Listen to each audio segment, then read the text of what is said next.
Anoscopy, proctoscopy जो होती है, बेसिकली आपके जो रेक्टल रूट होता है, बड़े पेशाब वाला रास्ता जो होता है, मक्कत जो होती है, उसके अंदर जो है वो औजार के ज़रिए इंटरनल मुआयने करने को एनोस्कोपी है। फिर इस तरह आपकी प्रोक्टोस्कोपी है। अब आपकी एक चीज़ आती है कोलोनोस्कोपी। कोलोनोस्कोपी जब हम कर रहे होते हैं तो बेसिकली इन सारी चीज़ों को देखने का मकसद जो होता है वो बेसिकली डायग्नोज करना होता है। तो कोलोनोस्कोपी में क्या होता है कि एक कैमरा होता है,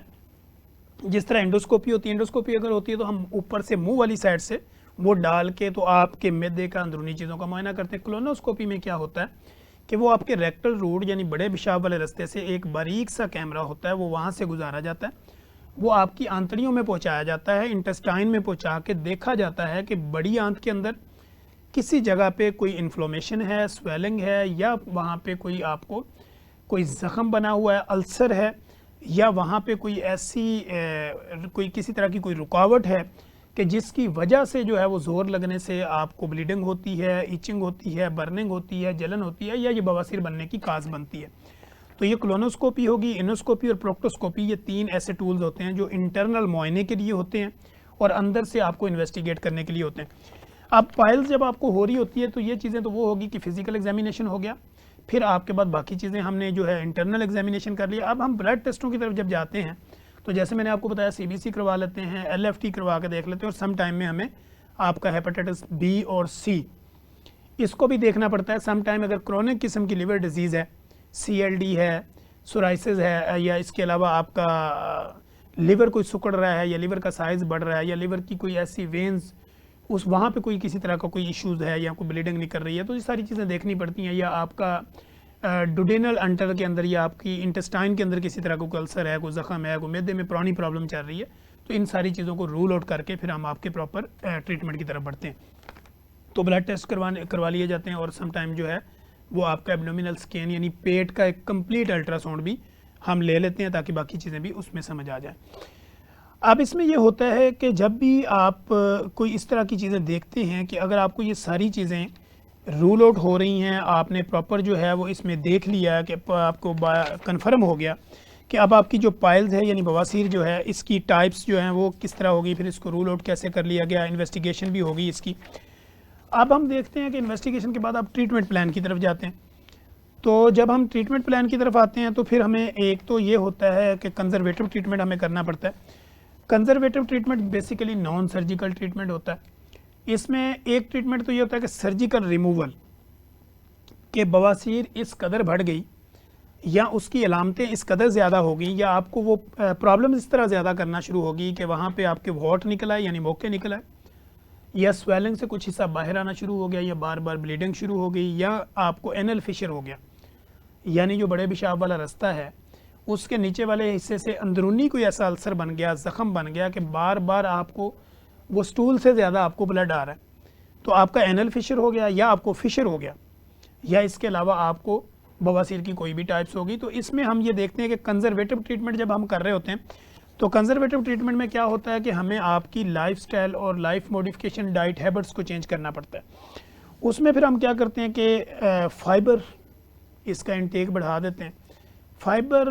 क्या होता है कि जितनी भी आपका अगर हम देखें जितनी भी सब्जियां हैं, जितने भी फ्रूट्स हैं, या अनछने आटे की जो रोटी हम कहते हैं, या आप चक्की के आटे की रोटी जिसको कहते हैं जो वाइट आटा नहीं होता, तो ये सारी चीज़ों में फ़ाइबर होता है। फ़ाइबर का रोल क्या होता है कि फ़ाइबर आपकी बॉडी के डाइजेस्टिव सिस्टम को, निज़ामे इंहज़ाम को इतना बेहतर कर देता है कि वो जो चीज़ें आप खा रहे होते हैं उसकी यूटिलाइजेशन बेहतर होती है, और आपका जो स्टूल होता है वो प्रॉपर तरीके से उससे जो बाकी चीज़ें निकलनी होती है, जो मिनरल्स वगैरह होते हैं वो यूज़ होते हैं बॉडी में,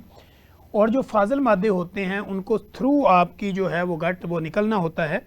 तो जब फाइबर आपकी बॉडी में पूरा होगा तो उससे क्या होगा कि आपको कॉन्स्टिपेशन नहीं होगी, आपका डाइजेस्टिव सिस्टम एक्टिवेट रहेगा, आपका मेटाबॉलिक जो सिंड्रोम होंगे वहाँ पे कोई इशू नहीं होगा।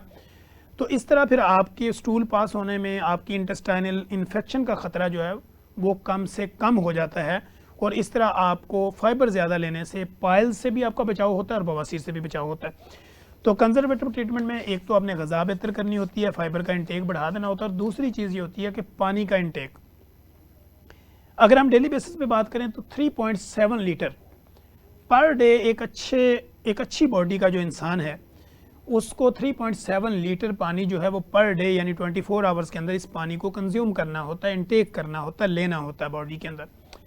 आप इस पानी को आप कच्ची लस्सी की सूरत में भी ले सकते हैं, आप इसको चाटी की लस्सी की सूरत में भी ले सकते हैं, आप इसको सत्तू की सूरत में भी ले सकते हैं,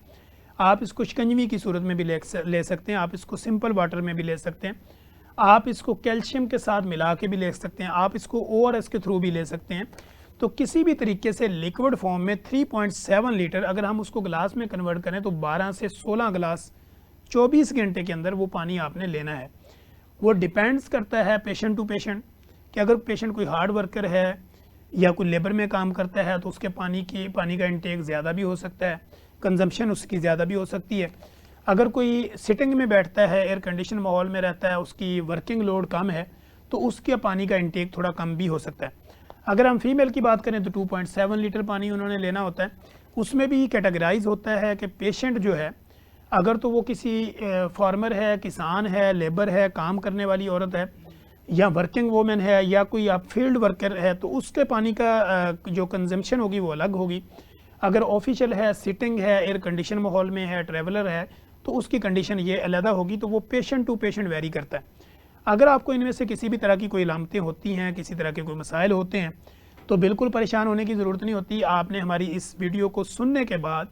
आपने अपने किसी भी कंसल्टेंट फिजिशियन के पास या कंसल्टेंट जो आपका जीपी है, फिजिशियन है या गैस्ट्रोएंटरोलॉजिस्ट है, मैदा जिगर के डॉक्टर हैं या आपका जनरल फिजिशियन है जो भी आपका रिलायबल डॉक्टर है, तो आप इस इंफॉर्मेशन को कलेक्ट करने के बाद आप अपना मसला जो है वो एक कंसल्टेंट के सामने जाके रखें। वो कंसल्टेंट आपकी सारी चीज़ों को सुनेगा, आपको एग्जामिनेशन करेगा, आपकी टेस्टिंग करेगा, आपकी इन्वेस्टिगेशन करने के बाद फिर वो जो आपको ट्रीटमेंट प्लान दे उसके ऊपर आपने अमल करना होता है। हम ये जितना भी जो काम कर रहे होते हैं ये बेसिक इन्फॉर्मेशन को बढ़ाने के लिए, ताकि लोगों को इनमें से कोई भी तरह की फीलिंग्स आती है तो वो फौरी तौर पे अपनी बीमारी को नेगलेक्ट किए बगैर वो कंसल्ट करें और अपना अच्छा इलाज करवा सकें। अब जैसे पानी की मकदार को बढ़ाना होता है और साथ साथ आपने जब आपने बाथरूम का यूज़ करना होता है, यानी अगर आपको पाइल्स है, बवासीर है और इस दौरान में अगर आप नहाते हैं तो कोशिश करें नीम गर्म पानी हो उसके अंदर आप जो है वो उससे नहाएं। और सिंपल तरीका ये होता है कि जब भी आपको लगे कि मेरे रेक्टल रूट के अंदर किसी तरह की कोई प्रॉब्लम है, स्वेलिंग है, सोजिश है, बर्निंग है, जलन है, मौका है, वाट है या कोई गिल्टी नुमा है, तो आप एक टब के अंदर पायोडीन या डिटोल डालें नीम गर्म पानी में। तो उसके अंदर आप बैठें थोड़ी देर, अपना यानी जो हिप वाला पोर्शन है उसको उसके अंदर डिप रखें। ये पीरियड आप 3 से 5 मिनट डेली बेसिस पे करें तो वो एक ऐसी टकोर होगी जिसको आसान अल्फाज में एक ऐसी होम रेमेडी है जिससे आपको काफ़ी चीज़ें जो है वो, अगर इन्फ्लेमेशन है, स्वेलिंग है, पेन है तो उसमें रिलीफ करने में काफ़ी मदद मिलेगी। इसी तरह हम ये देखते हैं कि अगर वहाँ पे आपको कोई ज़ख़म बन गया है, कोई स्क्रैचेस बन गए हैं, कोई इचिंग हो गई, तो वहाँ पे ऐसी आपको मरहम मिलती हैं, बेशुमार ऐसी जेलें मिलती हैं जो आपको इंटरनली अप्लाई करनी पड़ती हैं जिससे आपकी वो जलन और बर्निंग को कम किया जा सकता है। इसी तरह अगर आपको कब्ज़ रहती है तो हमें कब्ज़ की दुआ भी साथ देनी पड़ती है। यानी अगर आप ये समझते हैं कि हफ्ते में 2 से 3 स्टूल प्रॉपर पास नहीं होते या सही तरीके पे नहीं आते, तो ऐसी कंडीशन पे हम क्या करते हैं कि हम आपको ये कहते हैं कि आप अपनी कब्ज़ को ख़त्म करें। जब आपने अपनी कब्ज़ को ख़त्म करना होता है तो वही चीज़ें अगर हम होम रेमेडी के तौर पे आएँ तो आपको cucumber, yogurt, salad, fruits, vegetable का इस्तेमाल, नीम गर्म पानी का इस्तेमाल, और इसी तरह जो है वो आपने दही के अंदर जो है वो बनाना को भी आप डाल सकते हैं या उसके अंदर सैलड को मिक्स कर सकते हैं, आप चना चाट को ले सकते हैं। और इसी तरह आप जो है वो ज़्यादा फ्रूट्स और वेजिटेबल्स को इनटेक करके अपनी कब्ज़ को नेचुरल वे से भी ख़त्म कर सकते हैं। लेकिन फिर भी अगर आपको लगता है कि ये सारा कुछ करने से भी कुछ नहीं हो रहा तो आप 2 चम्मच चिया सीड 1 गिलास पानी में भिगो दीजिए और उसको सुबह निहार मुँह लीजिए, या 2 चम्मच इसबगोल का छिलका जो टेबल स्पून होते हैं बड़े वाले वो नीम गर्म पानी में डालिए और रात को जो है वो खाने से पहले उसको लीजिए, तो भी आपकी कॉन्स्टिपेशन यानी कब्ज़ जो है वो ख़त्म हो जाएगी और इसके साथ बवासीर यानी पाइल्स का भी ख़ात्मा होता जाएगा। याद रखें अगर आपने कुछ सर्जिकल रिमूवल भी करवा ली, यानी आपने सर्जिकल ऑप्शन भी यूज़ कर लिया और कंजर्वेटिव ट्रीटमेंट भी आपने ले लिया, ये सारा कुछ कर लिया, लेकिन फिर भी आपकी बवासीर या है बार बार हो रही है आपको, तो फिर आपने कब्ज़ को ख़त्म करना होता है। क्योंकि अगर आप कब्ज़ ख़त्म नहीं करेंगे जो लिंक्ड है पाइल्स के साथ, तो ये बवासीर आपको बार बार होती रहेगी।